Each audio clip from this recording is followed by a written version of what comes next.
Operation सिंदूर खत्म हो गया, पाकिस्तान के साथ सीज फायर हो गया, लेकिन सवाल यह है कि क्या आतंकवादी खत्म हो गए? क्या आतंकवाद खत्म हो गया?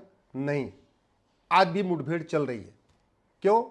क्योंकि आतंकवादी जो पैदा होते हैं, वो जहां से पैदा होते हैं वो सेंटर तो बंद ही नहीं हुए, मदरसा और मरकज तो बंद ही नहीं हुए। और पूरी दुनिया में जब तक मदरसा और मरकज है तब तक शांति नहीं आ सकती।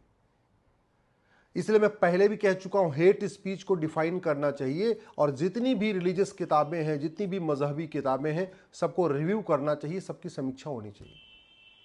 अगर हम वास्तव में आतंकवाद को रोकना चाहते हैं तो जो भारत में मदरसा, मैकाले, मिशनरी एजुकेशन सिस्टम चल रहा है, इसको खत्म करके हमें वैदिक गुरुकुल शिक्षा व्यवस्था लागू करना पड़ेगा। नहीं तो कभी हम ऑपरेशन सिंदूर करेंगे, फिर कभी ऑपरेशन पराक्रम करेंगे, एक के बाद एक दूसरा हम ऑपरेशन करते रहेंगे, लेकिन आतंकवाद खत्म नहीं होगा। हमें इस बात को पूरी तरीके से समझना होगा और पूरी दुनिया को समझाना होगा कि मरकज और मदरसों के रहते दुनिया में शांति नहीं आ सकती, क्योंकि वहां इंक्लूसिव एजुकेशन सिस्टम नहीं है ना।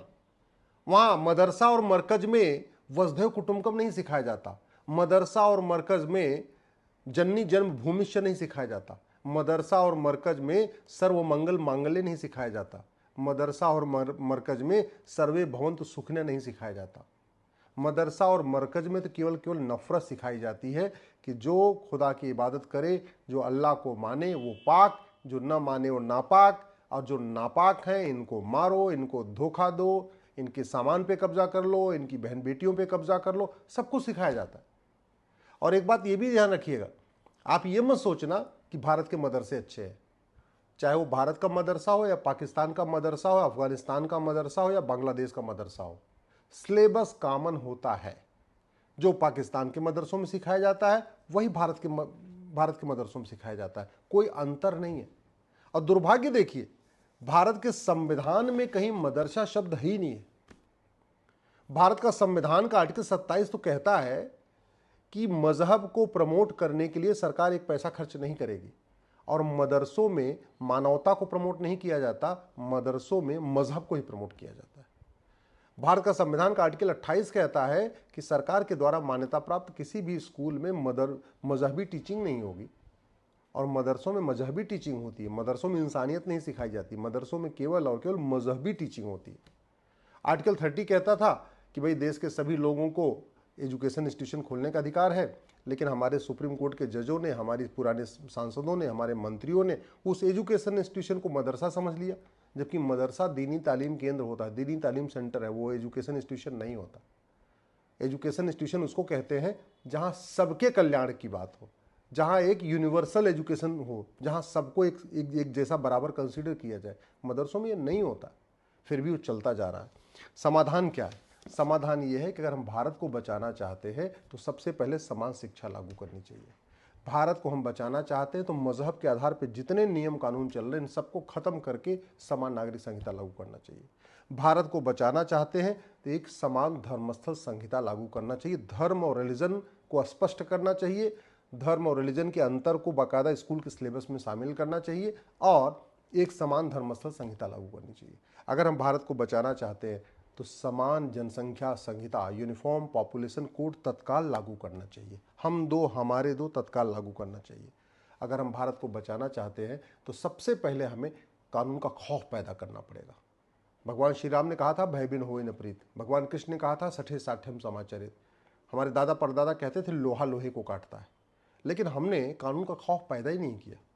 कानून का खौफ तब पैदा होगा जब जस्टिस विद इन ईयर होगा, और जस्टिस विद इन ईयर तब होगा जब यहाँ one nation one police code होगा, one nation one judicial code होगा, one nation one administrative code होगा, one nation one evidence code होगा।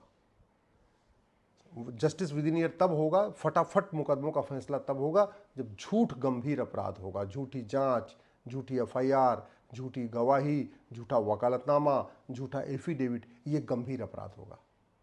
जस्टिस विद इन ईयर तब होगा, कानून का खौफ तब पैदा होगा जब झूठे डॉक्यूमेंट बनाना और बनवाना एक गंभीर अपराध होगा। झूठा Aadhaar, ration card, driving licence, voter ID, birth certificate, जो भी डॉक्यूमेंट है, इनको फर्जी डॉक्यूमेंट बनाना और फर्जी डॉक्यूमेंट बनवाना गंभीर अपराध होगा।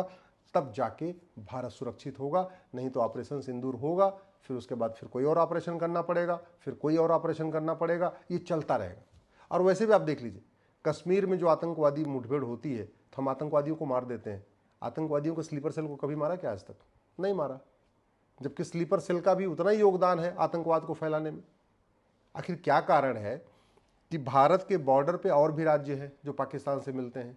जैसे गुजरात की सीमा भी पाकिस्तान से मिली हुई, राजस्थान की सीमा भी पाकिस्तान से मिलती है, लेकिन सारा के सारे आतंकवादी कश्मीरी आते हैं।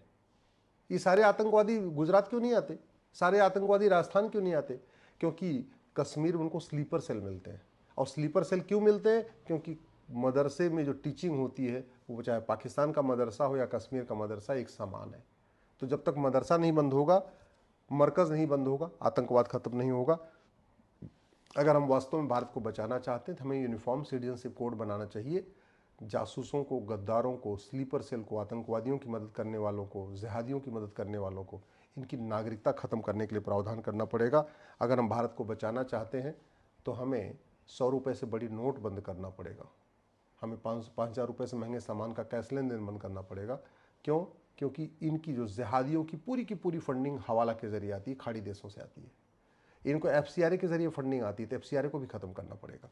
अगर हम भारत को बचाना चाहते हैं तो हमें एक यूनिफॉर्म बैंकिंग कोड लागू करना पड़ेगा, क्योंकि बहुत बड़ी मात्रा में इनको फंडिंग जो विदेशी बैंकें हैं उन बैंकों से भी आती है। भारत को अगर हमें बचाना है तो हमें सामाजिक समरसता, कुटुंब प्रबोधन, नागरिक कर्तव्य, स्व का भाव, पर्यावरण संरक्षण, ऐसे विषयों को प्राइमरी के सिलेबस में डालना पड़ेगा। भारत को बचाना चाहते हैं तो हमें ड्रग के खिलाफ कठोर कानून बनाना पड़ेगा। मैं पहले भी कई बार कह चुका हूं, आज फिर से कह रहा हूं, ये जो भारतीय न्याय संहिता है, इसके स्थान पे अगर अमेरिका का फेडरल पिनल कोड लागू कर दिया जाए, भारत में बहुत हद तक अपराध खत्म हो जाएगा। ये भारतीय न्याय संहिता वर्ल्ड लेवल की नहीं है, इससे लाख अच्छी ये अमेरिका के फेडरल पिनल कोड है। अगर इसको हम लागू कर देना, भारत का बहुत अपराध कम हो जाएगा। दुर्भाग्यवश इस पर चर्चा ही नहीं हो रही है। भारत को अगर हम बचाना चाहते हैं तो नशा नियंत्रण करना पड़ेगा, क्योंकि ड्रग स्मगलिंग से पैसा आता है, वो सारा का सारा पैसा भारत को बर्बाद करने पे खर्च होता है। भारत को बचाना चाहते हैं तो घुसपैठ नियंत्रण के खिलाफ कठोर कानून बनाना पड़ेगा। घुसपैठ करना और घुसपैठियों की मदद करना, इसको देशद्रोह घोषित करना होगा, इसको वेजिंग वॉर डिक्लेयर करना होगा, इसको राष्ट्र की सुरक्षा के लिए खतरा घोषित करना होगा, इसको देश की एकता अखंडता के लिए खतरा घोषित करना होगा। और इसके लिए तत्काल पार्लियामेंट से कानून बनाना पड़ेगा, तब घुसपैठी अपने आप भागना शुरू करेंगे। अगर हम भारत को सुरक्षित करना चाहते हैं तो लफ्ज़ जिहाद के लिए हमें भारतीय न्याय संहिता में एक चैप्टर रखना पड़ेगा। 1000 बेटियां पर डे लफ्ज़ जिहाद का शिकार हो रही हैं। ये कोई छोटा मोटा अमाउंट नहीं है, ये बहुत बड़ी संख्या है। 1000 बेटियां प्रतिदिन कम हो रही हैं। भारत को बचाना चाहते हैं तो हमें इसी बीएनएस में एक चैप्टर जोड़ना पड़ेगा, ऑफेंस रिलेटिंग टू कन्वर्जन। 1,500 परिवार पर डे कन्वर्ट हो रहे हैं। 1,500 परिवार का मतलब 10,000 हिंदू पर डे कम हो रहे हैं, कन्वर्ट होते जा रहे हैं। और स्वामी विवेकानंद जी ने कहा था, हिंदू कन्वर्ट होता है तो हिंदू कम नहीं होता, बल्कि हिंदुओं के दुश्मन की संख्या बढ़ती है। तो अगर 10,000 हिंदू कन्वर्ट हो रहे हैं, इसका मतलब प्रतिदिन 10,000 नए दुश्मन बढ़ रहे हैं। ये हमारे लिए बहुत बड़ा खतरा है। अगर भारत को बचाना चाहते हैं तो काला धन हवाला हमें ख़त्म करना पड़ेगा। सारा का सारा भारत विरोधी काम काला धन हवाला के जरिए होता है। काला धन हवाला ख़त्म करना पड़ेगा। भारत को बचाना चाहते हैं तो जो भारत में जुडिशियल सिस्टम है, इसको ठीक करना पड़ेगा। जब तक कानून का खौफ नहीं पैदा होगा, तब तक न घूसखोरी बंद होगी, न कमीशनखोरी बंद होगी। और घूसखोरी कमीशनखोरी नहीं बंद होगी तो सारे घुसपैठी अपने डॉक्यूमेंट बनाते जाएंगे। अल्टीमेटली घुसपैठी क्या करते हैं? 2-2 हज़ार रुपये में सारे डॉक्यूमेंट बनवाते हैं। क्यों? क्योंकि यहाँ पे भ्रष्टाचार कोई गंभीर अपराध नहीं। तो भारत को खतरा है भ्रष्टाचार से, भारत को खतरा है नशा तस्करी से, भारत को खतरा है मानव तस्करी से, भारत को खतरा है घुसपैठ से, भारत को खतरा है धर्मांतरण से, भारत को खतरा है जनसंख्या विस्फोट से, भारत को खतरा है लफ्ज़ जिहाद से, भारत को खतरा है लैंड जिहाद से, भारत को खतरा है ड्रग जिहाद से, भारत को खतरा है ओटीटी जिहाद से, भारत को खतरा है घूसखोरी कमीशनखोरी से, भारत को खतरा है कालाधन हवाला से, भारत को खतरा है अलगाववाद आतंकवाद से, भारत को खतरा है माओवाद नक्सलवाद से। ये कोई लाइलाज समस्या नहीं है, ये पूरी दुनिया में नहीं है। दुनिया के कई देशों ने इसका बढ़िया इलाज किया है, लेकिन इसका इलाज सरकार को करना पड़ेगा, कानून बदलना पड़ेगा। कानून के अलावा इसका दूसरा कोई रास्ता नहीं है।